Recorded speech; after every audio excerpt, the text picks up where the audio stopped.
జిల్లాలో స్వీప్ కార్యక్రమాల్లో భాగంగా జిల్లా స్వీప్ అంబాసిడర్ గా డాక్టర్ ఎస్ఎస్వి కొండేపూడి రూపొందించిన ఓటరు చైతన్య గీతం ఆవిష్కరణ కార్యక్రమం కాకినాడ వివేకానంద పార్క్ వద్ద ఫ్యాబిన్ కన్వెన్షన్ కళావేదికలో అట్టహాసంగా జరిగింది.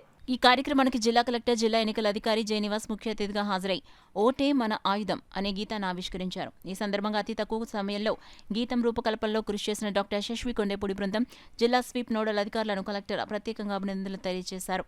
ఈ సందర్భంగా ఆయన మాట్లాడుతూ కాకినాడ జిల్లాలో యంగ్ ఓటర్స్ ఎక్కువగా ఉన్నారని, యువతను అందరినీ ఎక్కువ ప్రభావితం చేసే విధంగా ప్రముఖ సినీ నేపథ్య గాయకుడు జి సరిగమప విజేత కాకినాడ ప్రాంతానికి చెందిన డాక్టర్ యశస్విని జిల్లా స్వీప్ అంబాసిడర్గా ఎంపిక చేయడం జరిగిందన్నారు. ప్రాముఖ్యంగా కాకినాడ యువతలో ఉన్న ప్రతిభను గుర్తించే విధంగా జేఎన్టీయూ, రంగరాయ, సంజీవ్ కళాశాలల యువతను భాగస్వామ్యం చేస్తే ఓటు హక్కు వినియోగంపై ప్రజల్లో చైతన్యం తీసుకురావడం, జిల్లాలో ఓటింగ్ శాతాన్ని పెంచే లక్ష్యంతో ఓటే మన ఆయుధం గీతాన్ని ప్రత్యేకంగా తీర్చిదిద్దడం జరిగిందన్నారు.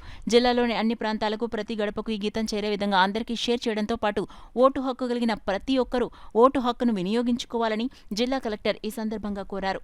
కార్యక్రమంలో జిల్లా స్వీప్ నోడల్ అధికారులు పి విజయ్ భాస్కర్, ఎం భానుప్రకాష్, వివిధ శాఖల జిల్లా స్థాయి అధికారులు, ఇతర అధికారులు తదితరులు పాల్గొన్నారు. ఈరోజు మనం రిలీజ్ చేయడం జరిగింది.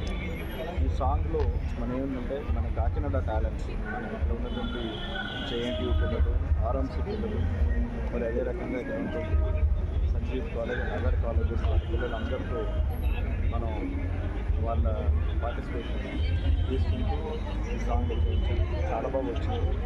వాయిస్ ఆఫ్ ఓట్ అని యూట్యూబ్లో బేసికలీ ప్రజలందరినీ కూడా ఈసారి ఎన్నికలు జరిగే సమయంలో వాళ్ళు ముందుకు వచ్చి తమ ఓటుని వినియోగం చేసుకోవాలని చెప్పి ఒక పిలుపు ఇవ్వడానికి ఈ సాంగ్ని మనం చేయడం జరిగింది. సాంగ్ చాలా బాగా వచ్చింది, ప్రొఫెషనల్గా చేయడం జరిగింది. ప్రజలందరూ కూడా ఈ సాంగ్ని వినాలి, విని తప్పనిసరిగా ఓటు వేయడానికి రావాలని చెప్పి